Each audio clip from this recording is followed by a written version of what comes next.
Give me 1 second, guys. Nothing wants to work right now. We're going to go back to starting soon for just a second.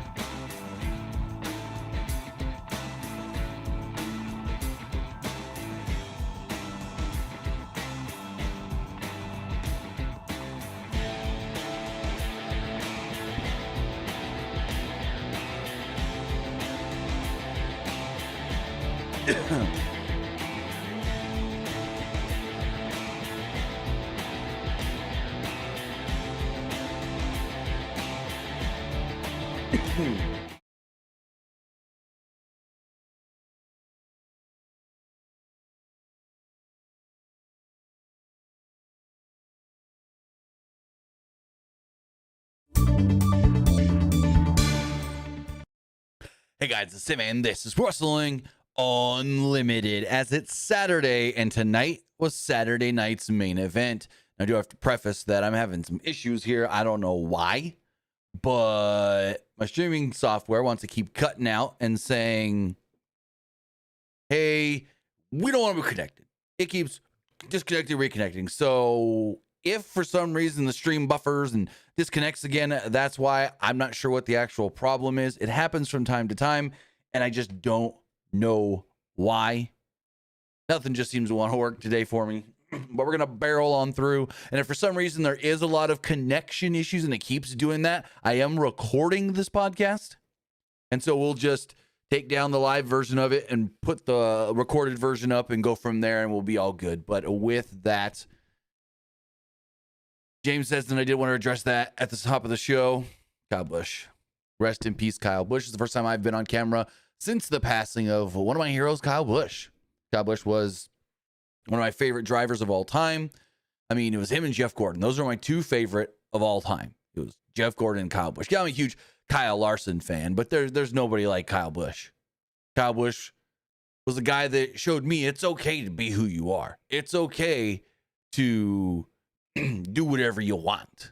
He was the kind of guy that was like, he thought of something in his head and he's just going to say it. And he's not going to care what other people think of what he has to say. Whether he sounds like an asshole, whether he's being a dick, or whether he's just trying to give constructive criticism, he's going to do it. But then at the same time, we also see all this stuff where he's a great guy, where he's a guy that really cares about his fans and a guy that really cares about what people think in a way. Like we see the video that's been blowing up again recently. Well, not recently, but the last couple of days. The one where he notices they're leaving the racetrack. I feel for the family. His wife, Samantha, his kids, Braxton and Lennox, his brother, Kurt, his parents, Tom and Gail. Like you just feel for that family because it's 41 years old. That's not that old. That's only 4 years older than me. Heck, we learned today that Kyle Busch died of pneumonia that turned into sepsis because he had underlying pneumonia. And if you don't know, and it seems like a lot of people online don't know about underlying pneumonia. I'd heard about it for a long time, but I didn't really learn about what it was till last month when, my sister-in-law had it and almost died from it. Underlying pneumonia is pneumonia that, I guess you would say, forms in your body under a different, like hidden under a different illness or other symptoms. As far as Kyle had a sinus cold. Kyle was just dealing with, he was stuffed up and had a sinus infection. But apparently at the same time, he had underlying pneumonia that actually a lot of times can go undetected and show no symptoms to a doctor that's just not going to be able to diagnose it. And because of that, the pneumonia turned into sepsis, which became fatal. And in a lot of cases, sepsis is fatal. Now, I say that I learned a lot about this recently because my sister-in-law had it because she did. She was feeling under the weather, thought she just had the flu because a lot of people around her were getting the flu about a month and a half ago. But then hers got so bad to where she was like, I need to go see a doctor. And fortunately, hers wasn't full underlying pneumonia and they were able to catch it. But she ended up having double pneumonia and she was in the hospital for well over almost 2 weeks. She pulled through and she's back home and she's fine now, but it was scary there for a while where you almost weren't really sure what was going to happen. So it was just like, oh, man. When I read that this morning, like we heard the 911 call where, and a lot of people got this wrong. They're like, there's a lot of people say he was at his home in his simulator. He was at RCR in their simulator. Well, first off, he may have a sim rig at home. I don't know. Well, we do know because we've seen videos of Brexton on it. But I don't know if RCR has their own sim rig, but he was at the Chevy sim rig. There is what is the Chevy sim rig, where all the Chevy drivers, it's basically right next to Hendrick Motorsports, where all the Chevy drivers can go and test. They can put in their setups. They can go on whatever track they want to test, and they can try things out that they're not allowed to go practice. And apparently, Kyle was in that simulator and became unresponsive. And he eventually did become responsive, and that's when they called 911. And in the 911 call, the guy with no sense of urgency in his voice at all was like, I'm over here at gives the address. They're like, I need an ambulance. They're like, what's the problem? Oh, we have somebody here that is feeling very hot and overheated, shortness of breath, and producing blood. Well, and he goes, well, he's coughing up blood. And this guy's got no sense of urgency in his voice at all. And I'm like, this is weird. And so he's like, they're like, is he responsive? Is he talking? He's like, yeah, he's talking to us. When you get here, can you please turn off the sirens? And you're going to come in and it's going to you don't go to the right, go to the left. It's going to be the easier way to get to him. You'll find him. He's on the bathroom floor. Like this guy that called 911. It was just like, he was just like, oh, this guy here, we got this guy here that don't feel good. He says he needs an ambulance. Whatever. That's what it felt like. Like they didn't even care. But, and I've also seen all the people online saying that they think they're doctors and whatnot. But when we heard the 911, so take it back a couple of weeks, Kyle, we knew he had that sinus problem. And he's like, hey, I'm not really feeling well. This is a Watkins Glen over the radio while in the car. Not really feeling well. Can you get the doctor to go to the bus afterwards? I'm going to need a shot. Don't know what kind of shot it was. Don't know anything about it. Everyone's like, oh, Kyle doesn't feel good, but he raced. Because a lot of racers do that. A lot of racers will be like, oh, I'm sick. I got the flu. I got a cold. I'll just get fluids before or afterwards, and then I'm going to race. And they're fine. And it happens all the time. Like there's drivers that race sick all the time. They're just like, I'm going to bunch IV fluids afterwards, or I'm going to get a big IV drip beforehand. So when you hear Kyle go, I need a shot afterwards, you're thinking, oh, okay. He's just a little under the weather. He'll be fine. Because in racing, that happens a lot. And then last week, they go to Dover. And they're like, hey, you feeling any better? And he's like, he like sniffles or whatever. He goes, you don't hear it? I still got a little head cold. And that's all he really thought it was, like a sinus infection or a head cold. Then he goes out and he dominates the truck race. And he wins it. And then he's got that line afterwards that he says both in the FS1 post-race interview and in the media center where they're like, how's this win feel? Because, you haven't been given many wins. He's gotten a couple wins this year in the trucks. He won in Atlanta. Well, Echo Park Speedway. I'm always still going to call it Atlanta. And he won in Dover. And he's like, it feels great. And I'm paraphrasing, of course. He's like, it feels great. And you never know when the next one's going to come. And he basically said that because son are invited out to a go-kart track opening for the Andretti family. And hey, Kyle's not going to be able to make any of his races this weekend because, well, he's come down with severe illness. He's been hospitalized. We wish for privacy and we'll update you guys, whatever the family said. I'm paraphrasing, of course. RCR then puts out a statement, his team, that says, we wish Kyle a safe and speedy recovery. The 8 car will be here when he's ready to return. And so you read the statement from the family at first where it says severe illness. You go, ooh, what? But then you read the RCR team statement and they say speedy recovery, 8 cars his when he's back. You go, oh, okay. That doesn't sound like it's as bad. And that was at, I don't know, 10:30 Central Time, a Thursday morning. You go, oh, damn, Kyle's sick. Oh, he came down with something. He's not racing this weekend. He'll be back in a week or two. Because that's what you think.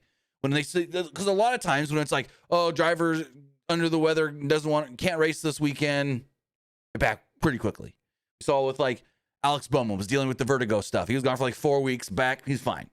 He's actually having some good runs recently. But then around 4:45 Central Time, Thursday evening, NASCAR puts out the joint statement with the family and RCR. Kyle Busch has passed away. And we don't know what it is. And everyone's going back to the whole, oh, he said he had a head cold. What was it? And And it's more of skeptics and people making up assumptions. There's fucking people online that think he was killed because he sued an insurance company recently, and so they had him killed. Like, these people need to fuck off. But all these people that think they're doctors and I heard from my son's friend who's a tire changer in RCR that said they think Kyle had this. And it's like, no, we're not going with any of that. But then when you hear the 911 call, you can kind of get a little more context there and go, well, it sounds like from the 911 call, one of two things, either a blood clot in the lungs or pneumonia that rapidly grew. And that's what it was. It was the pneumonia that unfortunately was underlying, rapidly grew, and turned into sepsis, which was fatal. Now, we don't know if Kyle was in any pain. That's the one thing we don't know. When the guy called 911 and was just like, yeah, he's responsive, but he's coughing up blood. He's on the bathroom floor. We don't know if he was in any pain there. He was short of breath. We don't know how long he was in the hospital before he actually passed. Like, we don't know. It wouldn't have put the statement out the way they did Thursday morning if they felt like he wasn't going to make it or he had already passed. Now, Ryan McGee of ESPN said that when the statement came out in the morning, he read it and at first didn't think anything of it, but then was like, well, they did say severe illness, so we should be worried, or at least a little worried. And McGee said this on the Pat McAfee show. But what got him the most concerned was he was at Indy. We got that news with Kyle earlier. Does this have anything to do with Kyle? But he said that he knew something was wrong within Team Chevy because of the way the Chevy executive breath once they got him conscious and he was coughing up blood. We may never know more. And we only know that because TMZ was able to get the 911 call. Do we need to know more? I mean, fans and people are going to want to know more, of course. But do we need to? No. It's whatever the family wants to put out. It's their prerogative to put out. We also do know that Richard Childress Racing will no longer be running the 8 car. Richard Childress Racing will revert the 8 to the 33. It will now be the 33 moving forward. Austin Hill will drive that car tomorrow. And yeah, it'll be the 33 going forward, but we don't have a permanent driver. We don't know if it's going to be Austin Hill. And we don't know if it's going to be, or if it's going to be Jesse Love, or if maybe they have somebody else that they want to tap to put in that car instead. I've seen all the people online say, you should put Kurt in the car. You should put Kurt in the car. You should let Kurt run the car. But is Kurt even fit to run that car right now? Like, Kurt hasn't driven a NASCAR environment and just being like a coach and a mentor type figure for 23, 10 or 12? Let me do the math really fast. 2001, 1999. I was 11. I hadn't turned 12 yet.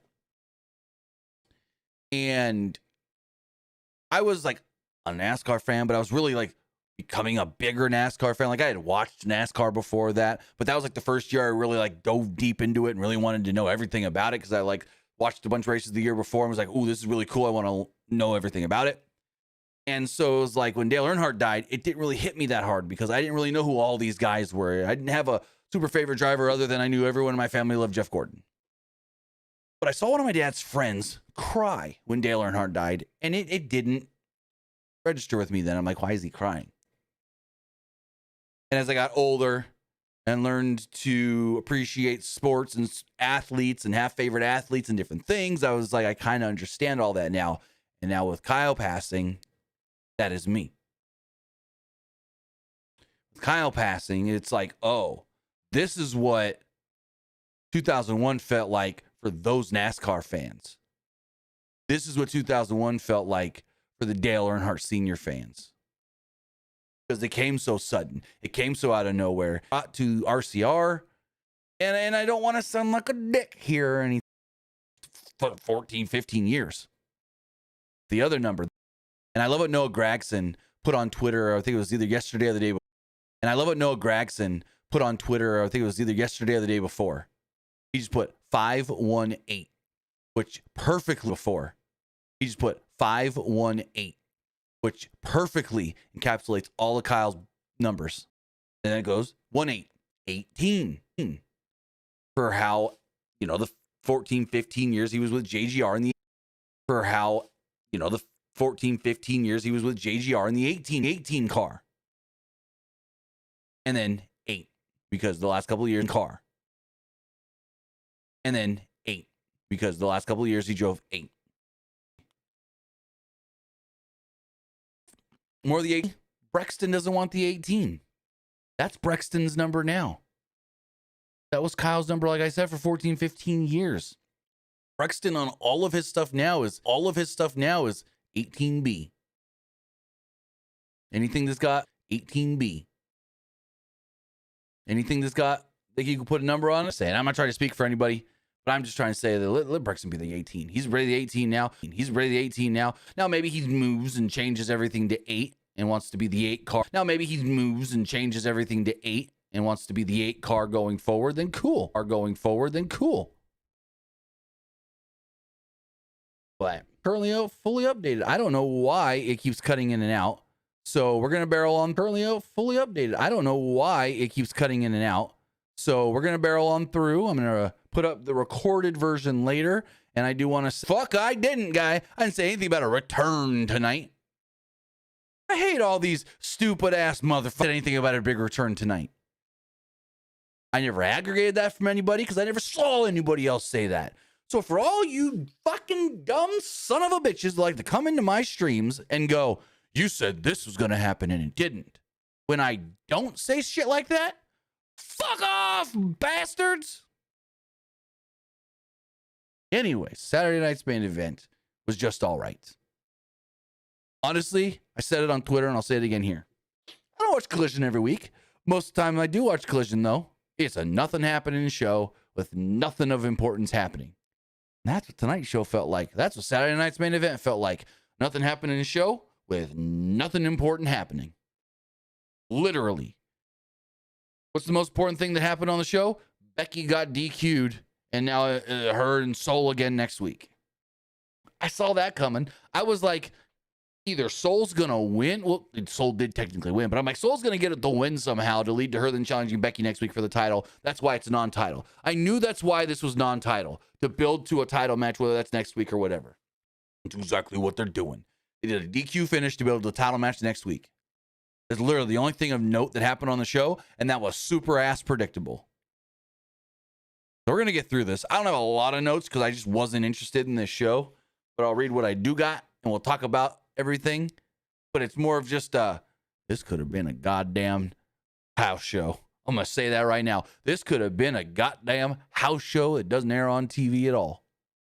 With that, I want to say thank you for joining us here. Twitch.tv/PWU Unlimited, YouTube.com/Pro Wrestling Unlimited, and podcast services all around the globe like Stitcher, Spotify, Google Pod, Apple Pod, Anchor, iHeartRadio, and so much more. Remember, if you are watching live on Twitch, you can help us out a couple of different ways. You can help us out by hitting that donate button down below or by donating Twitch bits in the live chat. Big nuts.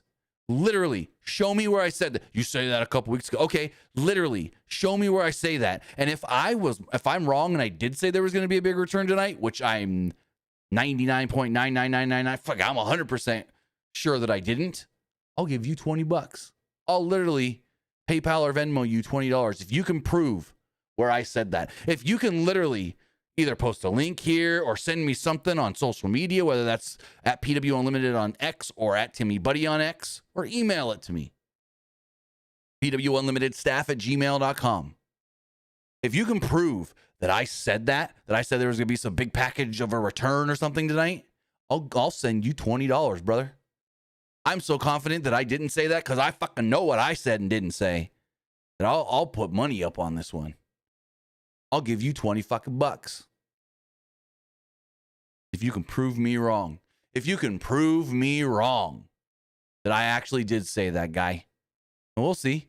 We'll see. Because you can't. You can't, you stupid motherfucker.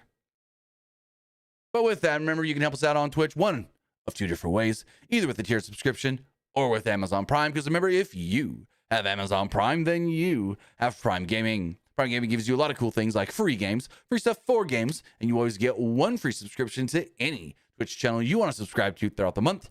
I greatly appreciate it if you did right here, Pro Wrestling Unlimited. Also remember, you can help us out by by going over to YouTube. Help us out by going over to YouTube. becoming and hitting the subscribe button. The subscribe button, know when we post new videos. When we go live, we only post to the community tab. Also, remember, you can help us out by hitting the join button and becoming a channel member. If it's a channel member, you can get early access to our graphics tutorials, access to our graphics packages, a badge next to your name, emotes and emojis, and so much more. You can also get all that at patreon.com/PW Unlimited. And also remember, you can donate a super chat to get your comment, question, or concern read live on the air.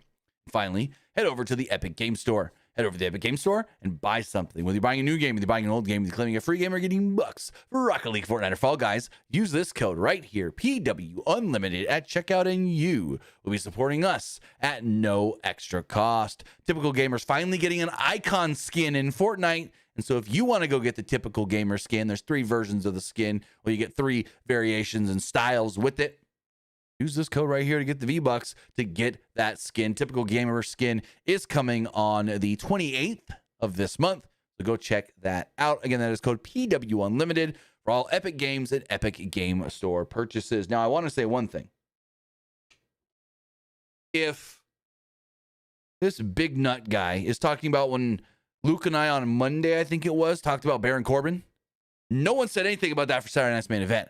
All we talked about with Baron Corbin was WWE may be interested in Baron Corbin, and the rumor is he can be like the big Danhausen clone that he's working on. But if that's what you're referencing, yes, we did talk about that there's a possibility that Baron Corbin could return to WWE, but no one said that was for Saturday night's main event. So if that's what you thought I was talking about, you're wrong, guy. Because yes, we talked about Baron Corbin possibly returning. We never said anything about Saturday night's main event in that at all. No one said anything about a return tonight on May 23rd, 2026. So, Messi says Enzo coming back. I mean, they've talked about it. They're talking about it. Cass's contract's up in the next couple of weeks, so maybe we do get Enzo and Cass back. What I heard, what I was told, is they're interested in them for NXT. Whether they ever make it back to the main roster or not is to be seen. But what I heard was it could be just for NXT only, at least right now. As far as Saturday night's main event does go, let me scroll down here in my notes. The show does open up with Rhea Ripley coming out. First thing we hear as far as music-wise, "Kiss my brutality." Crowd goes nuts for Rhea. It's a 6-woman tag. It's Rhea, Alexa, and Charlotte against Jade and her baddies, which they were dressed in tribute outfits for Michael Jackson, which is kind of cool. Big Nut says, "I don't need your $20. I need you to help me get a real lawyer for Chud the Builder." What the fuck are you even talking about there? And no, you don't want my $20 because you know you're wrong, you lying ass son of a bitch. You know you're coming in here making false accusations in my live stream, you stupid ass bastard. Anyways, 6-woman tag. Ripley and B-Fab kick things off with B-Fab missing a pump kick and eating a clothesline. Bliss tagged in and took down B-Fab with the head scissors. At one point, Charlotte Flair tagged and then went for her finisher. Flair countered it for a 2. She got a 2 count off the tornado DT. I can't speak right now. Meechin tag. Can't speak right now. Meechin tag back in. And they went for a double move, but Bliss countered into a double DDT and tagged Flair. Give me 2 seconds to wipe these. Give me 2 seconds to wipe these glasses off. Jaded and Pinder 1-2. Jaded and Pinder 1-2-3. Basically telling us, oh yeah, Rhea's going to retain that title next week.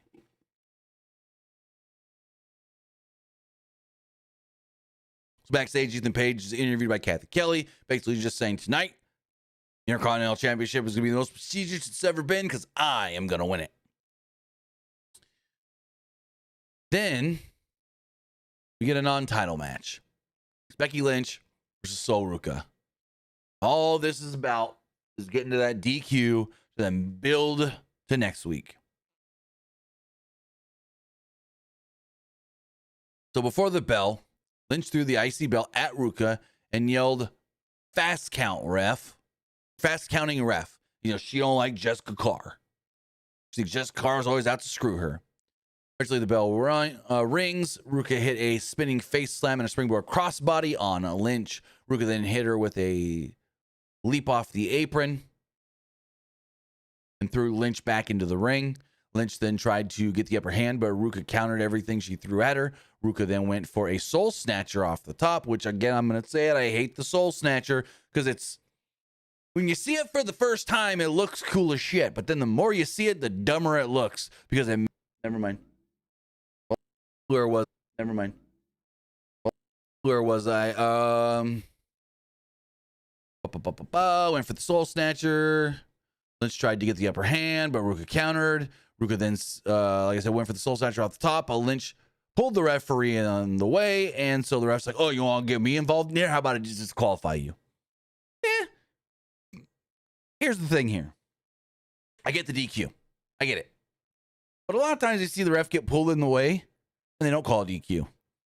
So maybe in a storyline, we're thinking Becky didn't think this was going to cause a DQ. It was just, I'm going to pull the ref in the way, and then we'll see what happens.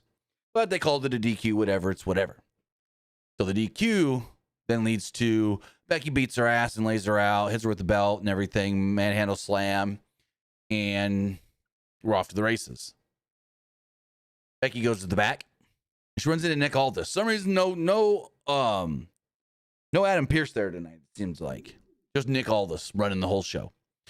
And Becky's just like, oh, yeah, you see what happened and took her out? And Nick's like, yeah, I also talked to Adam Pearce, your Raw general manager. And he said, because of what you did, you're not going to have to defend your title against Ruka. Next week, Clash in Italy. So, there we go. But here's the thing I'm not liking right now in WWE. WWE is really big on contracts. WWE is really big in storyline on sign the contract to make the match official. They announced tonight, or they didn't announce, they technically announced it last week, but they said tonight, when they ran down the card for next week, Oba Femi will take on Brock Lesnar, as long as Oba signs the contract on Monday. Last night on SmackDown, which was also a nothing happening show, Cody was like, we good to go for Italy? And Nick Aldis had to tell him, I haven't seen Gunther yet. He hasn't signed the contract, so I can't make it official. So if you can't make these matches technically official until both wrestlers sign the contract, how can the GM then just go to Becky and go, you will be defending your title next week? Becky didn't sign the contract. So Ruka's still being helped out of the ring. She didn't sign a contract. So how can in storyline, if they're telling us with Oba and Brock and with Gunther and Cody, hey, your match can't be official till both people sign the contract, then how can the GM then come to just another champion or anybody and say, I am putting you in this match. You can't say yes or no. You're doing it. That is something right now that doesn't make sense to me storyline-wise in WWE that's very inconsistent. The whole, we're just going to make matches and you got to do it, or we want to do these matches, but we got to get everybody to agree to it. Which the fuck is it? And why do some have that and some don't, and what and that? It doesn't make sense consistency-wise. To me, it's weird, and it's something WWE is doing a lot right now as far as like the whole, got to get everybody to sign the contract. Got to make the match official with the contract. But then you can just force other people to do matches? Because I don't know if Logan Paul and Austin Theory actually officially signed anything to defend their titles against the Street Profits. Nah, mean. Or as Jacob would say, Yadamreen. So that's one thing that's been grinding my gears, as they would say, on in WWE right now. The inconsistency in the whole making matches, contracts for matches, and forcing people to do matches thing. Last Legend and Nia Jax were interviewed about their upcoming title match tonight, and basically they were just like, hey, we're going to get our titles back.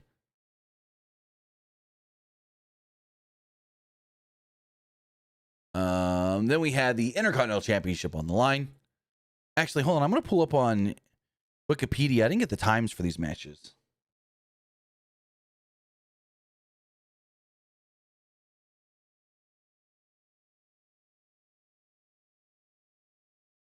Let's pull this up on Wikipedia. Saturday night's main event. Tonight is the 23rd. So the first match tonight,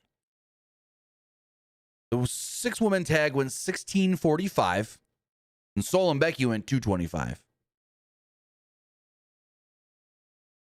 And then we move on. We've got Penta defending the Intercontinental Championship against Ethan Page in a 14-minute and 25-second match. So, where was it? Early on in this, Page then told the referee, stop the count, and then sent Penta into the ring post, face first, back in the ring for a 2. Penta then came back with the backbreaker for a 2. They then traded more big moves and some chops and some things and super kicks and whatnot, and both men went down. Page then hit a confidence breaker with a Mexican Destroyer and pinned Page 1, 2, 3. A good match. I thought these two worked very well together, and I thought that they would go with Page. I was wrong on that one. I'm like, they should just strap Ethan Page right now. Oh, wait. Did they end the race early? Sorry, guys. I got a message saying, watch that staying. So, yeah.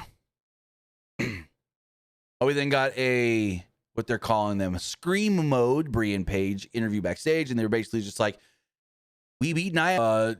Jax and Lash tried to jump Bella and Page before the bell. But the scream mode team were able to fend them off. Jax caused a bit of a distraction at one point as Lash was able to hit Page with a big boot.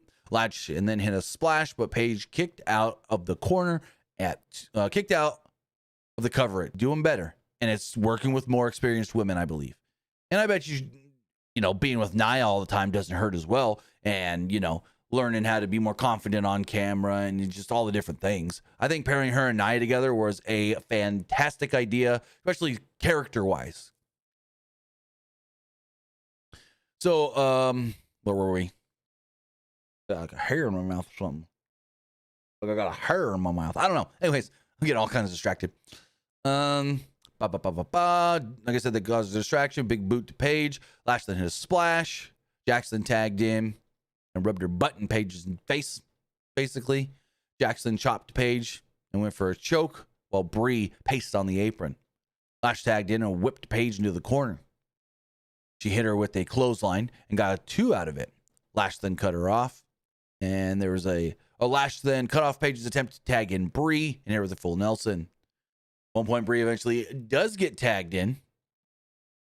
And Jax overpowers Brie. Tagged her with a pop-up headbutt, followed by a Samoan drop. Lash then tagged in and hit a splash from the top, but did not go for the pin. Jax then dropped a leg from the second rope, but Brie kicked out of 2. Page then took a tag and leapt from the top rope onto Nia in a sunset flip. Brie then helped her out, and Page pinned Jax 1, 2, 3. Scream mode retains the titles. Now, here's one thing I forgot to mention earlier. So they did the interview with Nia and Lash. And Nia and Lash go, Brie and Page want to be here taking all the glory. Their glory days are so far in the past. I'm like, Nia, you're from those days. You're from the same, maybe just right after Page came. But you're pretty much, y'all on Total Divas together. Jesus fucking Christ. I think it was supposed to be more of the Lash saying that they're old and washed up. And she's new and fresh kind of thing. But I just found it funny because like Nia was like, yeah, they're from the old days or whatever. And I was like, yeah, and you are too, Nia. Anyways, Nia and Lash lost. And still, tag team champions. Scream mode. Backstage, the Division were shown warming up with Paul Heyman as he cut a promo about how the Street Profits will lose tonight. Logan then stated that Logan then started talking. And he just was talking. I didn't write anything down because I'm like, he's just going and saying random shit. But basically we're going to retain.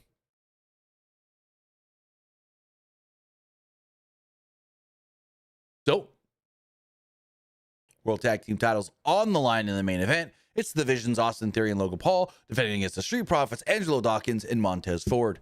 They actually told us this is the first time that the men's tag team titles are on the line in a Saturday Night's Main Event since 1992. That's crazy to think.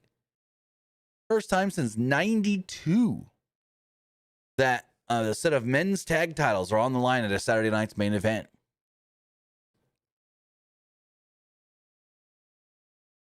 Ford and Theory kicked things off. We stalked each other around the ring. Well, Dawkins danced. Paul worked the crowd. There's about, 9 minutes or so left in this show. And this match itself went 16 and a half. And I felt like, there's like 9 minutes left.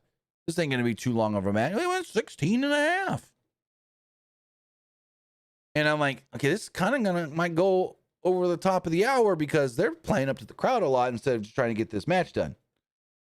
So finally, Theory and Ford started wrestling around, and Theory sent Ford to the mat. They lock up a little bit. Theory hit a shoulder block. Theory then tried to something, I don't really know. He ate a drop kick. Dawkins tagged in, and they double teamed Paul, who had just tagged in as well.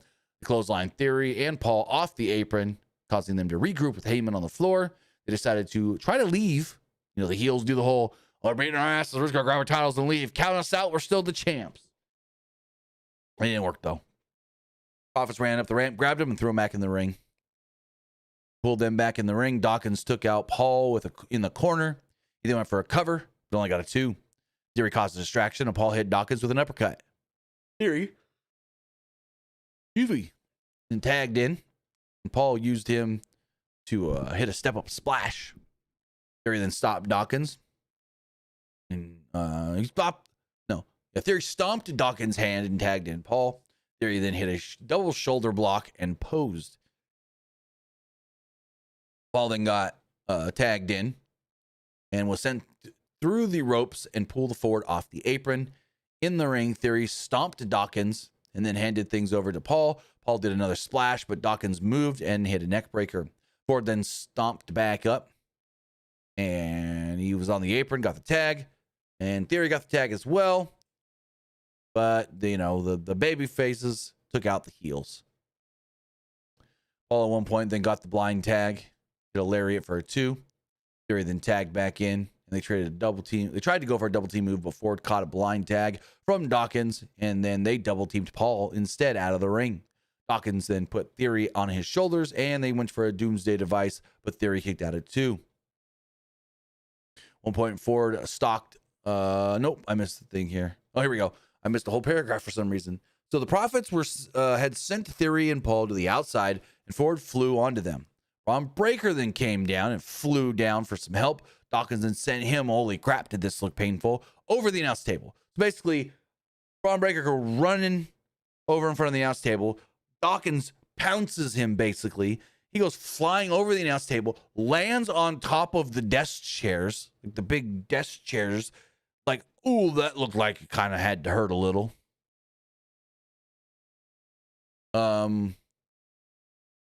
Back in are still the tag champions. I give it. As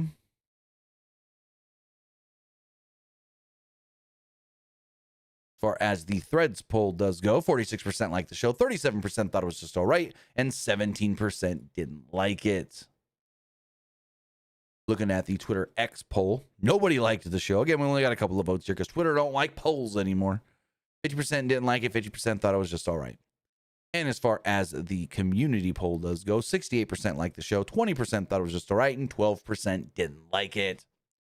With that, guys, that is going to wrap everything up. Hopefully by tomorrow night and Double or Nothing, I can get this connection issue figured out. I don't know what the problem is, so I'm going to play with it for the next 24 hours, and we'll see what happens. Again, we'll be live back tomorrow following Double or Nothing, AEW Double or Nothing, that has a pretty interesting card and a very kicking it or wrapping it all up. The longest NASCAR race of the year, the Coca-Cola 6